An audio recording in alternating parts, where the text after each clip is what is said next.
When it comes to do-it-all daily trainers, ASICS has really upped its game. The Max Stack ASICS Superblast 2, a shoe that can handle almost any run, has been a big recent hit. Now we've got the new ASICS Novablast 5 as well, another big stack daily that almost promises to be a Superblast 2 light, though that's not quite the case. There are some important differences.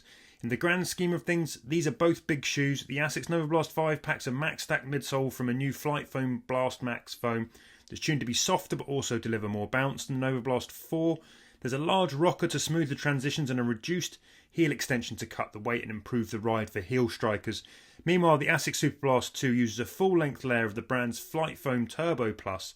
That's the same foam used in the ASICS Meta Speed range. Despite its extra bulk, this high-stack max cushion shoe remains light for a shoe with this level of cushioning. In fact, it comes in virtually the same weight as the Novablast 5.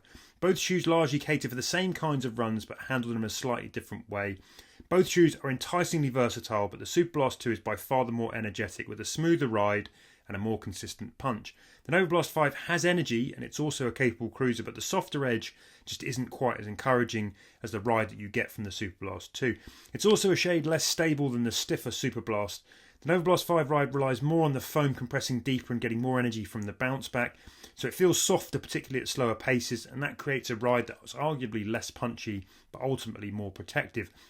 Though there's enough cushion on both shoes to easy miles in relative comfort, but I find they can also be a bit sluggish at the very slowest paces, or at least when you're running with a heavier form.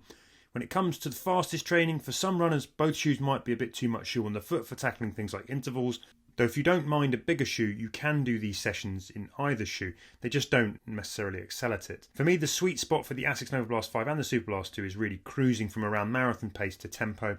The ASICS Superblast 2 is a better shoe all round though. The grip's superior, the ride is snappier, and it still covers slower miles as comfortably. I think on balance it's the more accomplished all-rounder. Could you cover the same runs in the Novablast 5? The answer is probably yes. Would they be as good? I don't think so.